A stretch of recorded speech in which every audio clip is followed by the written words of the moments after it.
ठीक है। इसके पहले के वीडियो में हमने पढ़ लिया था ऊर्जा के स्वरूप और उन स्वरूप के प्रकारों के नाम। ठीक है, आज हम पढ़ रहे हैं ऊर्जा के उन प्रकारों पर विस्तृत चर्चा।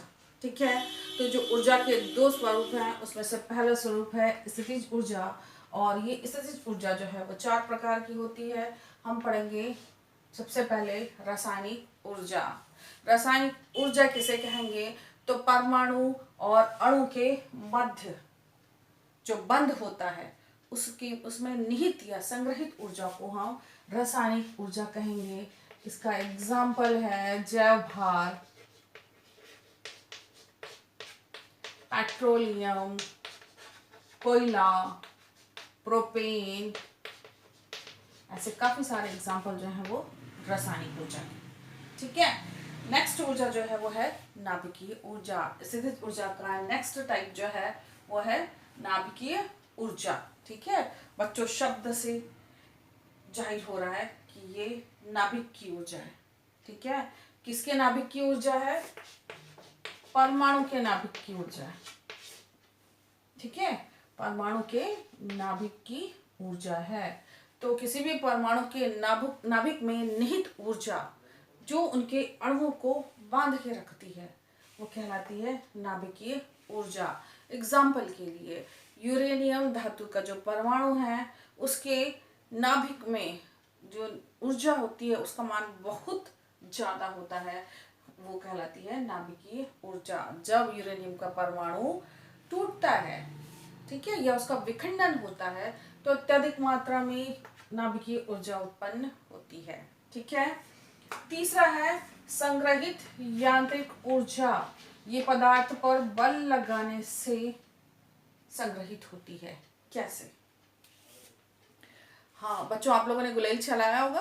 गुलेल का जो रबड़ है उसे हम खींचते हैं, इसका मतलब हम उसे ऊर्जा देते हैं, उस पर बल लगा रहे हैं ना, हम जितना ज्यादा खींच रहे हैं उस पर हम बल लगा रहे हैं। ठीक है, उसी तरह से आपका कॉइल्स है। ठीक है, कॉइल जो है और आपका है धनुष है। ठीक, तो इस तरह से किसी वस्तु पर बल लगाने से जो उसमें ऊर्जा संग्रहित होती है उसे हम कहते हैं संग्रहित यांत्रिक ऊर्जा। एग्जाम्पल है तना हुआ रबड़ है, स्प्रिंग है, गुलेल है इत्यादि। चौथा टाइप है गुरुत्वीय ऊर्जा। ये ऊर्जा जो है स्थान और स्थिति के कारण किसी पदार्थ में उत्पन्न होती है। स्थान और स्थिति, उदाहरण के लिए जहां पर जल विद्युत ग्रह बनाए गए हैं, नदी के किनारे, नदी के किनारे क्या किया जाता है? बांध बना करके पानी को रोक लिया जाता है। तो पानी को रोकने के लिए बहुत बड़े बड़े जलाशय बनाए जाते हैं। उन जलाशयों में बरसात के दिनों में बहुत अधिक मात्रा में पानी इकट्ठा हो जाता है। तो जलाशय का पानी जो है उसके अंदर स्थितिज ऊर्जा का कौन सा रूप होगा उस समय? गुरुत्वीय ऊर्जा। ठीक है, और इसी पानी को बांध के दरवाजे को खोल करके टरबाइन पर गिराया जाता है। ठीक है, तो ये है आपका गुरुत्वीय ऊर्जा। तो हमने पढ़ा स्थितिज ऊर्जा के 4 प्रकार: रासायनिक ऊर्जा, नाभिकीय ऊर्जा, संग्रहित यांत्रिक ऊर्जा और गुरुत्वीय ऊर्जा। अब हम पढ़ेंगे गतिज ऊर्जा के विभिन्न प्रकार। ठीक है,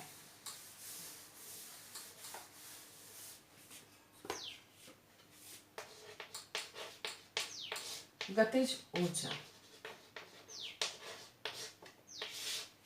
ठीक, पहला प्रकार है विकिरण ऊर्जा।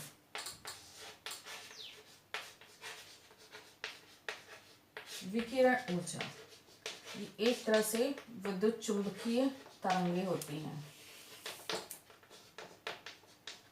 ठीक है, और ये अनुप्रस्थ तरंगों के रूप में गमन करती हैं। ठीक है बच्चों, ये विद्युत चुंबकीय तरंगे होती हैं या विद्युत चुंबकीय ऊर्जा होती है जो अनुप्रस्थ तरंगों के रूप में गमन करती है।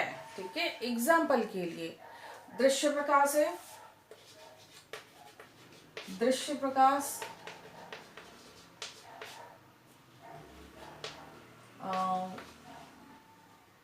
अल्फा किरणें,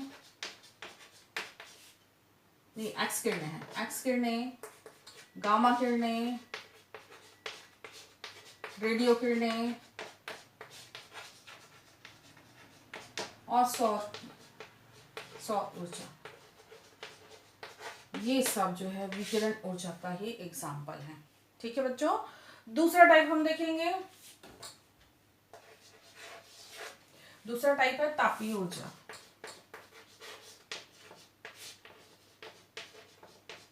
ये पदार्थ की आंतरिक ऊर्जा होती है। ये पदार्थ की, किसी भी पदार्थ की आंतरिक ऊर्जा होती है। और ये उत्पन्न कैसे होती है? उन पदार्थों के कणों में कंपन और गति के कारण आंतरिक ऊर्जा उत्पन्न होती है। ठीक है, और इसका एग्जाम्पल है भूतापीय ऊर्जा।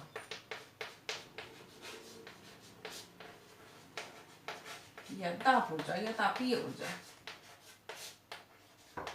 ठीक है, भूतापीय ऊर्जा और तापीय ऊर्जा। तीसरा हम देखते हैं, तीसरा प्रकार है वो है गति ऊर्जा। गति ऊर्जा जो है वो पदार्थ की कणों में गति के कारण उत्पन्न होती है। ठीक है, कैसे? हवा के चलने से, ठीक है, जल के बहाव से, ये जो है इसके कारण गति ऊर्जा उत्पन्न होती है। ठीक है, अब हम चौथा टाइप देखेंगे, वो है आपका ध्वनि ऊर्जा। ध्वनि ऊर्जा आपने 9th में पढ़ा है, ध्वनि तरंग, ध्वनि ऊर्जा। ठीक है, ये जो है ध्वनि तरंगे हैं, जिसे आपने 9th में पढ़ा था। ठीक है, एक्चुअली ये किस प्रकार की तरंगे हैं? अनुदैर्ध्य तरंगे हैं, जिसमें संपीड़न और विरलन होता है, और इसकी वजह से ध्वनि जो है वो सुनाई देती है या ध्वनि उत्पन्न होती है। ठीक है, ये हो गई आपकी ध्वनि ऊर्जा। ठीक है, पांचवा प्रकार है आपका विद्युत ऊर्जा।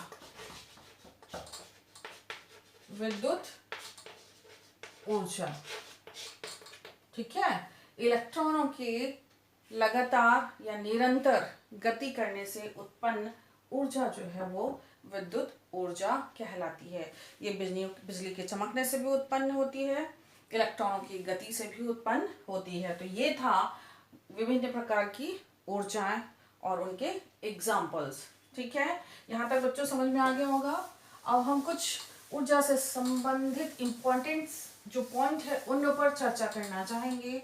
ठीक है, तो ये जो है इसमें है सबसे पहला एग्जाम्पल के साथ मैं आपको बताना चाहूंगी क्या चीज, कि कभी भी, ये पहली बात, क्या कभी कोई स्थिर वस्तु, स्थिर और निर्जीव वस्तु के द्वारा कोई कार्य होता है क्या? क्या कभी भी, सोचिए बच्चों, कभी भी स्थिर और निर्जीव वस्तुओं के द्वारा कोई कार्य किया जाता है क्या? अब देखिए, एग्जाम्पल के लिए, वायु यदि स्थिर है, ठीक है, जल स्थिर है, पत्थर स्थिर है, ठीक है, क्या इनके द्वारा कोई कार्य किया जा रहा है क्या? या कोई कार्य होगा क्या? नहीं होगा। क्या इनमें अभी ऊर्जा है? यस, अभी इनमें ऊर्जा है। कौन सी वाली ऊर्जा है? स्थितिज ऊर्जा है। लेकिन जब तक ये गति नहीं करेंगी तब तक इनके द्वारा कार्य नहीं होगा। कैसे? वायु जब चलने लगती है ना, वायु जब चलने लगती है तो ये तिनके पत्ते आदि को उड़ा के लेके जाती है। ठीक है, जल यदि बहता है तो वो अपने बहाव के साथ, यदि नदी में या समुद्र में देखिए अपने बहाव के साथ बड़े बड़े जहाज को आगे ढकेल देता है। पत्थर, गुलेल से फेंका गया पत्थर बड़े से बड़ा घाव उत्पन्न कर सकता है। इसका मतलब वस्तु यदि स्थिर है तो उसमें ऊर्जा है, बट गति जब तक उसमें उत्पन्न नहीं होगी तब तक कोई कार्य भी नहीं होगा। इसका मतलब ये हुआ कि गतिशील वस्तुएं ही कार्य करती हैं। गतिशील वस्तुएं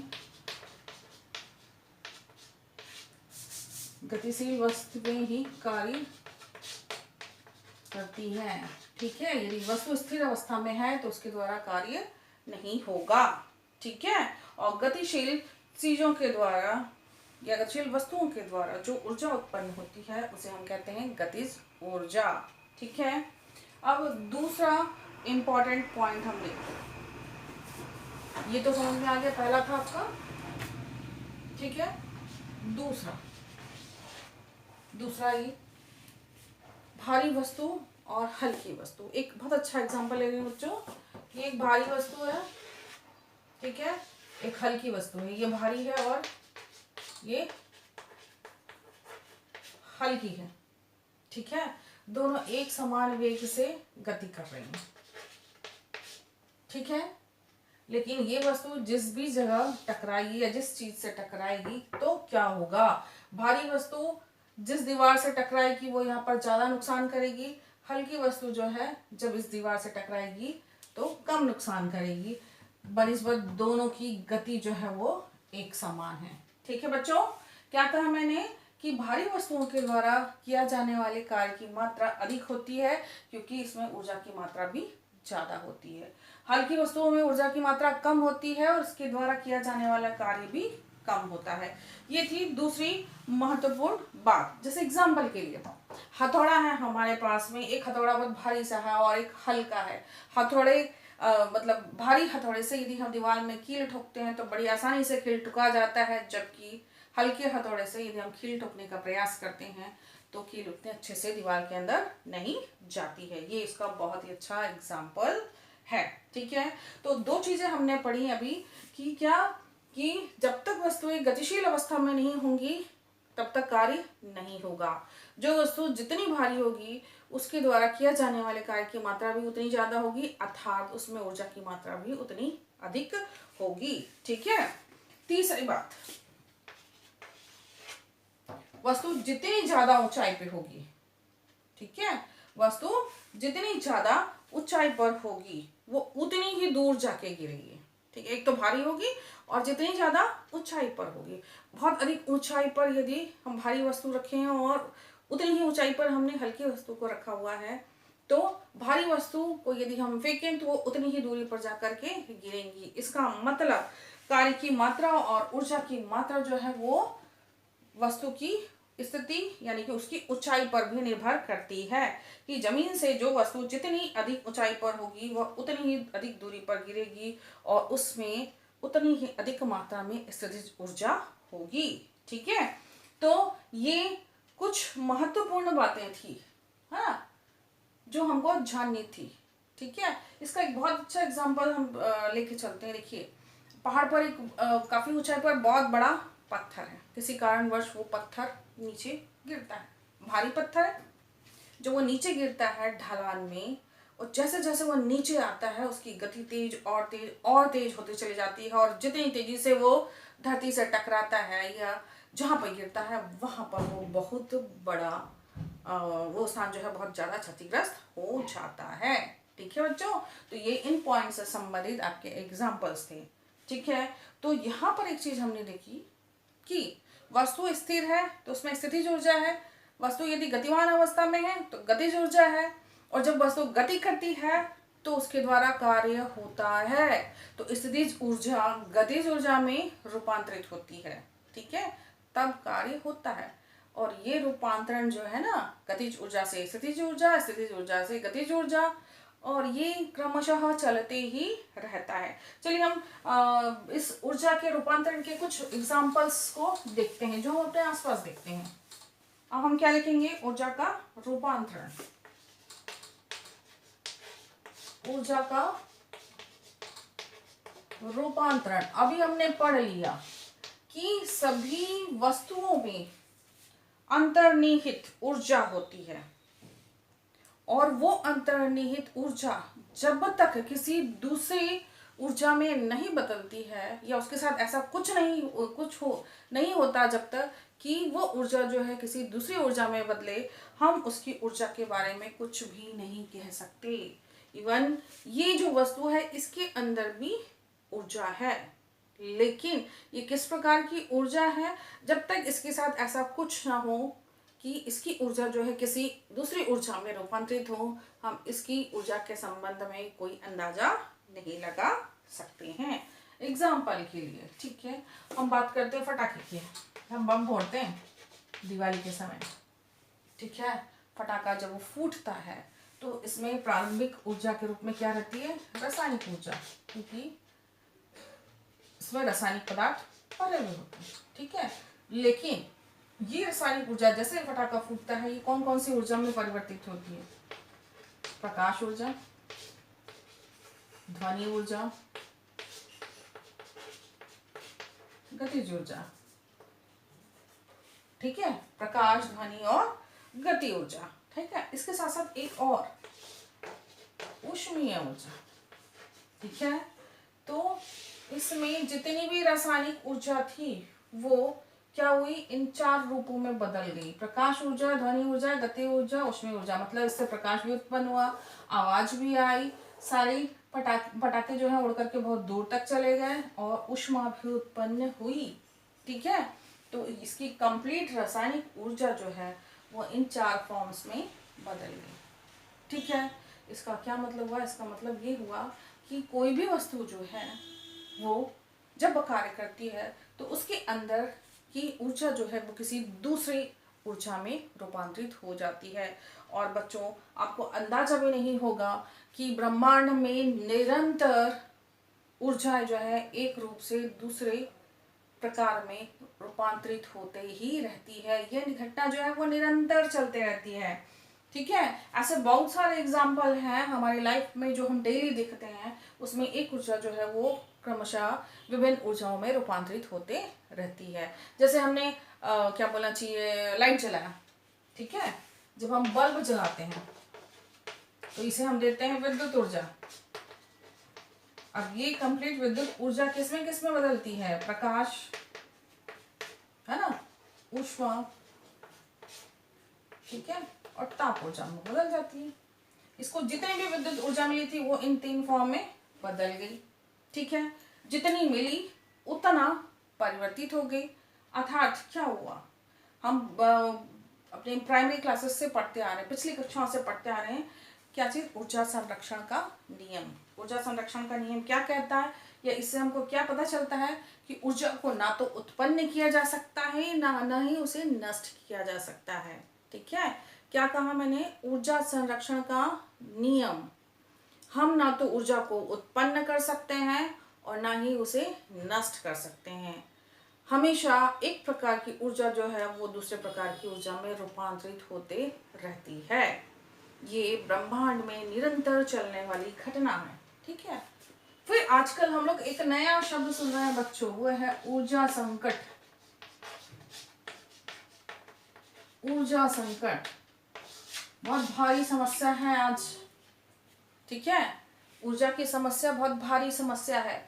जब एक ऊर्जा दूसरी ऊर्जा में बदल जा रही है तो ऊर्जा नष्ट कहाँ से हुई और ऊर्जा का संकट कहाँ से आया बच्चों? ये सोचिए थोड़ा सा, ठीक है।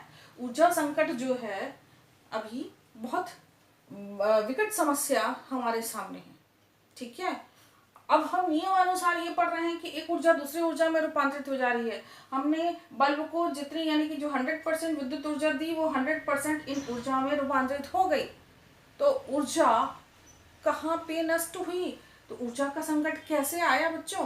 तो चलिए हम इसको थोड़ा सा समझने की कोशिश करते हैं कि मान लीजिए हमने बल्ब जलाया, ठीक है। तो बल्ब जलाने से क्या हुआ? इसकी विद्युत ऊर्जा जो है वो 2 प्रकार की ऊर्जा में, 2 टाइप की ऊर्जा में रूपांतरित हुई। एक हुई उपयोगी और दूसरी हुई अनुपयोगी, ठीक है। बल्ब जलाया हमने, हमें क्या चाहिए था? किसके लिए जलाया हमने? हमको चाहिए था प्रकाश। प्रकाश मिल गया, 70% हमको प्रकाश मिल गया, लेकिन 30% जो बची हुई ऊर्जा थी ना वो ऊष्मा ऊर्जा में, ताप ऊर्जा में व्यय हो गई, ऊष्मा और ताप में खर्च हो गई। अब ये जो अनुपयोगी ऊर्जा जो खर्च हुई, ठीक है, इसने वायुमंडल को अनावश्यक रूप से गर्म कर दिया और ये खर्च हो गई, ये हमारे काम भी नहीं आई। और क्या हुआ? जब ये पूरी तरह से खर्च हो गई, ठीक है, तो इसी तरह से ऐसी बहुत सारी ऐसी चीजें हैं जहाँ पर ऊर्जा जो है एक रूप से दूसरी रूप में रूपांतरित होती है, बट उसमें से उसका कुछ फॉर्म उपयोगी होता है, कुछ अनुपयोगी होता है, और इसी अनुपयोगी ऊर्जा के कारण ही क्या हो रहा है, ऊर्जा का संकट उत्पन्न हो रहा है। एक और अच्छा एग्जांपल लेते हैं बच्चों, शायद इससे आपको अच्छे से समझ में आ जाएगा। ये मोमबत्ती, अभी हमने इसे नहीं जलाया है, इसके अंदर है रासायनिक ऊर्जा संचित है। कौन सी ऊर्जा? रासायनिक ऊर्जा। जब हमने इसे जला दिया तो इससे भी दो प्रकार की ऊर्जाएं उत्पन्न हुई, एक हुई उपयोगी और दूसरी हुई अनुपयोगी। उपयोगी ऊर्जा कौन सी हुई? प्रकाश ऊर्जा। अनुपयोगी ऊर्जा कौन सी? इससे भी ऊष्मा उत्पन्न हुआ, इससे भी ताप उत्पन्न हुई। ठीक है, और इसके कारण और क्या हुआ, मोमबत्ती जो है धीरे धीरे धीरे धीरे गलने लगी और अंत में समाप्त हो गई। हमको प्रकाश चाहिए था, हमको प्रकाश मिल गया, ठीक है, बाकी अन्य ऊर्जा जो है वो वातावरण में चली गई। ठीक, मोमबत्ती तो खर्च हो गई, है ना। कितनी उपयोगी ऊर्जा मिली हमको? 70%। 30% व्यर्थ चली गई। अगर इसे हम नहीं जलाते तो हमको 100% ऊर्जा, कौन सी वाली? 100% रासायनिक ऊर्जा हमको मिलती ही।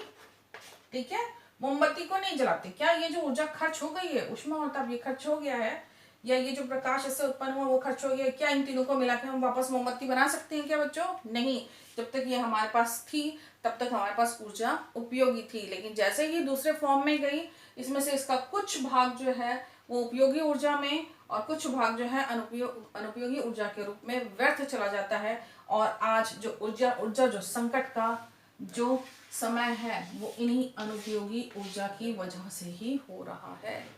ठीक है, तो क्या ये जो ऊर्जा संकट है इसे कम किया जा सकता है? ठीक है, क्या कम किया जा सकता है? क्या ये बंद किया जा सकता है? ऐसा तो नहीं किया जा सकता, लेकिन कुछ उपाय जरूर किए जा सकते हैं। बच्चों यदि ये एग्जांपल्स आपको अच्छी तरह से न समझ में आया हो तो मैं कुछ और एग्जांपल्स आपको बताना चाहूंगी। ठीक है, कुछ एग्जांपल्स और देखना चाहेंगे बच्चों आप लोग। जैसे टीवी हम चलाते हैं, टीवी चलाते हैं तो ध्वनि ऊर्जा उत्पन्न होती है, प्रकाश ऊर्जा उत्पन्न होती है, ये तो हमारी उपयोगी ऊर्जा हुई, लेकिन उसका कुछ भाग जो है वो ऊष्मीय ऊर्जा के रूप में वातावरण में व्यर्थ चले जाता है। समझ गए बच्चों? वैसे ही पंखा हम चलाते हैं तो अनावश्यक ध्वनि ऊर्जा भी उत्पन्न होती है। पंखा चलता है, यांत्रिक ऊर्जा उत्पन्न होती है, लेकिन ध्वनि ऊर्जा भी उत्पन्न होती है, साथ साथ में मोटर उसका गर्म हो जाता है, तापीय ऊर्जा उत्पन्न होती है। तो ये ध्वनि ऊर्जा और ताप ऊर्जा जो है वो दोनों व्यर्थ चली गई। तो ऊर्जा संकट का मुख्य कारण अनुपयोगी ऊर्जा का इसी तरह से व्यर्थ चले जाना ही है। ठीक है, ये हमारे किसी काम की नहीं है और ये व्यर्थ चली जाती है। ठीक है बच्चों, तो ऊर्जा संकट का कारण हमने समझ लिया। तो क्या हम इस ऊर्जा संकट को कम कर सकते हैं? क्या कुछ कर सकते हैं इससे? ये अगर हम मोमबत्ती चलाते हैं और हम चाहेंगे कि उससे ऊष्मा और ताप उत्पन्न न हो, ऐसा हो सकता है क्या बच्चों? हाँ, क्या हम जब लाइट चलाते हैं तो हम चाहते हैं कि हमको खाली प्रकाश ही प्रकाश मिले, ये ना हो, ये उत्पन्न ना हो, ऐसा हम कर सकते हैं क्या? हम ये अनुपयोगी ऊर्जा के रूप में जो ऊर्जा का अपव्यय हो रहा है, क्या हम उसे बंद कर सकते हैं क्या? ऐसा नहीं कर सकते, लेकिन हाँ इसे कम जरूर कर सकते हैं। कैसे कम कर सकते हैं बच्चों? एक बहुत अच्छा एग्जाम्पल है, वो है आपकी विभिन्न प्रकार के लाइट्स का। देखिए, बल्ब का प्रचलन आप लोग समझते हो। हम अपने घर में उजाला करने के लिए, प्रकाश प्राप्त करने के लिए हम क्या करते हैं? बल्ब का उपयोग करते हैं, या फिर हम CFL का उपयोग करते हैं, या फिर हम LEDs का उपयोग करते हैं। ठीक है बच्चों, आप लोग नहीं जान रहे होंगे, हम लोग के समय में हम लोग बचपन में प्रकाश के लिए घरों में बल्ब लगाते थे। ठीक है, अब ये इस बल्ब से क्या होता है? जब ये बल्ब था ना जिसमें टंगस्टन का तार हुआ करता था बच्चों, मेरे ख्याल से आपका अभी और एक चैप्टर बचा है, उस चैप्टर में आप बल्ब के बारे में पढ़ेंगे कि इसके अंदर क्या होता है, टंगस्टन का तार होता था। जब ये बल्ब जलता है ना तो इससे दो प्रकार की ऊर्जा उत्पन्न होती थी। ठीक है, दो प्रकार की ऊर्जा, एक तो प्रकाश ऊर्जा और दूसरा ऊष्मीय ऊर्जा। तो जब हम बल्ब का यूज करते थे हमको चाहिए क्या था? इससे प्रकाश ऊर्जा। ठीक है, हमने इसको 100% विद्युत ऊर्जा दी है, तो हमको 100% प्रकाश ऊर्जा चाहिए, लेकिन ऐसा नहीं होता था। क्या होता था, 90% जो है अनुपयोगी ऊर्जा के रूप में ऊष्मीय ऊर्जा उत्पन्न होती थी और केवल 10% हमको प्रकाश ऊर्जा मिलती है, प्रकाश ऊर्जा मिलती थी। ठीक है, क्या किया गया, देखा गया कि ये जो है अनुपयोगी ऊर्जा है, अब इसकी खपत को कैसे कम किया जाए, तो क्या किया गया, बल्ब को मॉडिफाइड किया गया। किसमें, CFL में। CFL बच्चों नाम सुना है आप लोग, देखते भी हो। इसका फुल फॉर्म है, कॉम्पैक्ट, परीक्षा में पूछा जाता है, कॉम्पैक्ट फ्लोरोसेंट लाइट्स। आप लोग फुल फॉर्म याद रखिएगा बच्चों, कॉम्पैक्ट फ्लोरोसेंट लाइट। ठीक है, ये कैसा होता है आप लोग देखते भी होंगे इस तरह से। ठीक है, ये हो गया आपका CFL।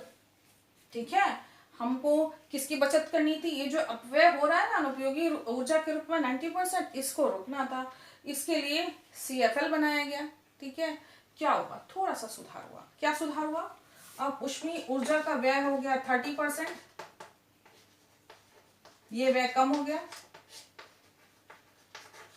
और मिला हमको 70% प्रकाश ऊर्जा।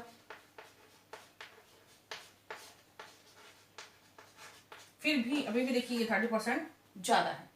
ठीक है, अभी भी 30% ऊर्जा जो है वो व्यर्थ चली जा रही है। फिर क्या किया गया, फिर इसे मॉडिफाइड किया गया। ठीक है, आजकल प्रचलन में है आपका एलईडीज, लाइट्स इमिटिंग डायोड्स। इसका फुल फॉर्म है बच्चों, परीक्षा में पूछा जाता है, लाइट इमिटिंग डायोड्स, नाम याद रखिएगा। ठीक है, इन दोनों के फुल फॉर्म याद रखिएगा। तो CFL को और मॉडिफाइड किया गया, बनाया गया एलईडीज। जब एलईडीज बनाया गया तो क्या उस ऊर्जा के इस व्यय को कम किया जा सका क्या, जो अनुपयोगी ऊर्जा के रूप में क्या हो रही है, नुकसान हो रही है ऊर्जा, क्या उसे रोका गया, बिल्कुल रोका गया। अब क्या हुआ, केवल 5% ऊर्जा जो है वो ऊष्मीय ऊर्जा के रूप में व्यर्थ हो रही थी और इससे 95% हमको उपयोगी ऊर्जा यानी कि प्रकाश ऊर्जा मिलती है।